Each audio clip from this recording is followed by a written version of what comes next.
En gang der var gadekunst lige med oprør og undergrund. Gadekunsten levede på gaden, og ligesom graffiti, så har det altid været ulovligt. Det er det sådan set stadigvæk, men samtidig så er gadekunsten blevet en del af den etablerede kunstscene. Man kan komme på gadekunsttur i Køge. Gallerierne de udstiller gadekunstværker, og gadekunstnerne selv de begynder at kunne tjene penge på det, de laver. I dag der kigger vi på, hvordan den rebelske gadekunst måske er ved at blive stueren.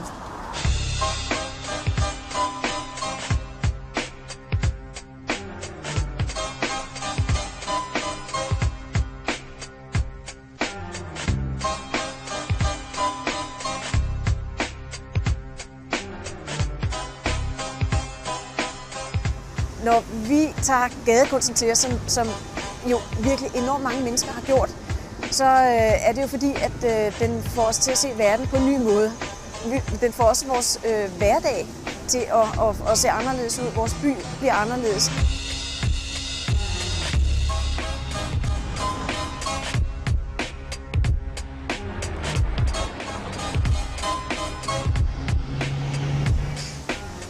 Der, hvor gadekunsten begynder at dukke op i populærkulturen, altså det begynder den faktisk på der omkring 2005-2006, fordi det er der er en meget stor koncentration af det på gaderne. Men det tager altså lidt tid før, end det sådan begynder at dukke op i den store brede kultur. Hvad med sådan en sten, hvor der bare er nogle malerklatter på? Er det også er det kunst, det der? Er det gadekunst? Altså hele kunstbegrebet, det er vanskeligt at have mere at gøre, synes jeg. Men hører det ind under? Men det er en del af gadekunsten i hvert fald. Ja, okay. Gadekunsten er jo også meget det at være til stede, og det er situationen her nu. Men der er selvfølgelig en kunstnerisk tanke bag, det er der jo ingen tvivl om. Ja. Og jeg synes, det er sket, fordi at den, der er herover for eksempel, den er jo også bemalet med en rød streg og en hvid streg. Men der er jo ikke nogen, der vil drømme om at spekulere over, gud, er det en del af gadekunsten, eller hvad? Men tror du, det er det? Nej, det er der Københavns Kommune, der har ordnet det. Ja. Men nogle gange kan man faktisk godt komme i tvivl. Og det er det, som gadekunsten kan. Den kan drille lidt, ikke? Ja. Og den kan tage nogle af de der symboler, som vi synes, vi kender så godt, og lige svinge den lidt rundt, ikke? Jeg plejer altid at citere Halfdan Rasmussens digt. Altså det der, se op, der er en loppe. Se ned, der er en ged. Se til højre, der er en stodder. Se til venstre, der er en svensker, ikke? Og så siger jeg altid, og så skal man lige huske at kigge sig om bag skulderen, fordi det er nogle gange der, gadekunsten er. Og det er faktisk det, der sker, det er, at den giver en rigtig god forståelse af, hvordan byen og byens rum også er. Der er et billede, jeg er gået forbi på gaden, hvor jeg synes, det var specielt flot.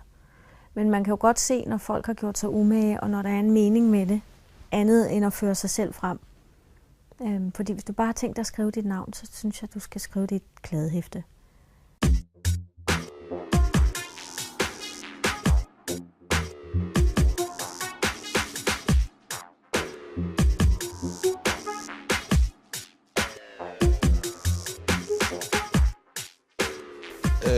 Navnet Husk mit navn, det valgte jeg, fordi at hvis man er graffiti-maler, så har man et eller andet dæknavn, man går rundt og skriver. Man skriver ikke sit rigtige navn.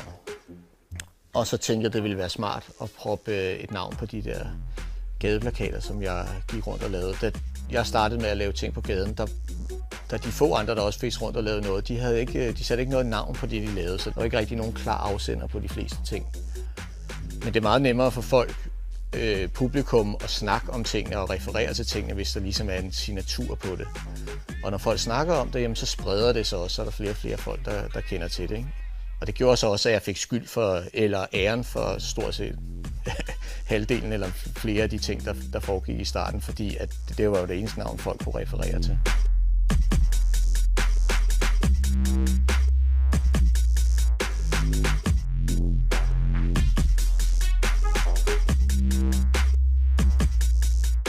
Gadekunst er jo et velbeskrevet fænomen, så folk ved godt, hvad det går ud på. Altså overraskelsesmomentet er stort set væk i det. Altså. Og så er der jo sket der udviklet sig voldsomt prismæssigt. Altså fra at man kunne gå og tage tingene ned på gaden for 10 år siden, jamen så sælger Banksy og folk som det, de sælger værker for millioner af kroner. Det er blevet meget... altså, der er rigtig, rigtig mange penge i det på nogle fronter, ikke? Og det tager jo også meget ud af det. Altså hvis Banksy han sætter et eller andet op på gaden, så tager folk det ned lige meget om det er på en stor tyk mur, så skærer folk hele muren ned inden for 5 minutter, fordi at muren repræsenterer en værdi af et par millioner kroner, så derfor så er der ingen grund til at lade muren stå. Vel? Så det ændrer jo også alting og vender det hele på hovedet. Ikke? Kunstinstitutionerne er jo interesserede i at fange de fænomener, som sker i kunstens verden. Og derfor har det også været helt naturligt at tage gadekunsten ind i den her sammenhæng. Og fordi gadekunsten jo er umiddelbart let at forstå, så er den for eksempel gallerierne også meget let at sælge. Så der er et kommercielt potentiale i gadekunsten for gallerierne for eksempel. Det er der ingen tvivl om.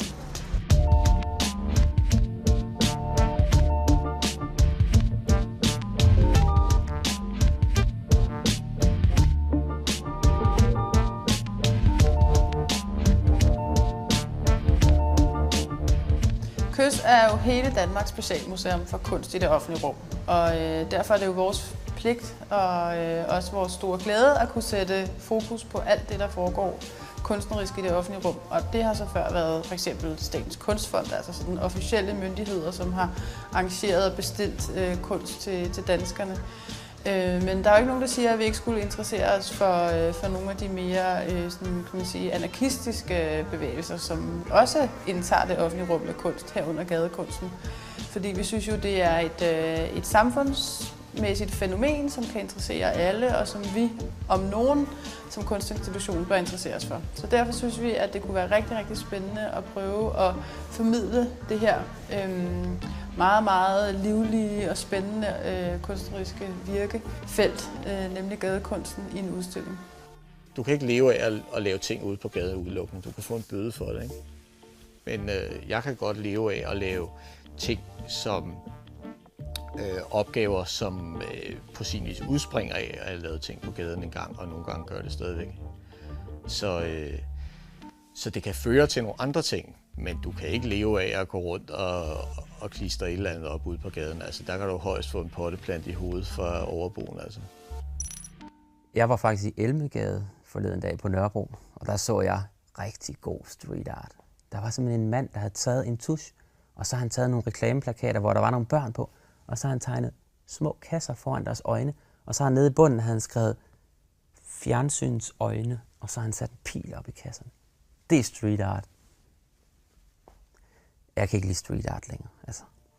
Altså, når man laver sådan en udstilling her, så er vi jo godt klar over, så er det jo ikke undergrund mere. Vi er jo kan man sige, i skyggen eller i fodsporet af avantgarden. Sådan vil det jo altid være. Men gadekunst er på en eller anden måde begge dele. Uanset hvor smart og hvad skal man sige, kritisk den er, så kan folk bare virkelig godt lide gadekunst. De synes, det er totalt fedt, når papfar han fletter I Love Køge i plastikposer nede på et trådhegning. Altså fordi det er på en eller anden måde noget, der inddrager folk. Alle har en plastikpose. Plus det har den der helt lokale, kan man sige, charme, at det er ikke New York, og det er ikke Berlin og alt muligt andet. Det er bare Køge, og pludselig bliver Køge bare rigtig funky, fordi at papfar laver det der billede I Love Køge plastikposer. Så du rammer sådan et helt fantastisk mix af noget, der er helt lokalt og nørdet, og noget, som er super originalt, og noget, der samtidig godt ved, at det er ligesom også kan man sige, nephews, hvad skal man sige, billedmager til en enorm populær musikvideo og sådan noget.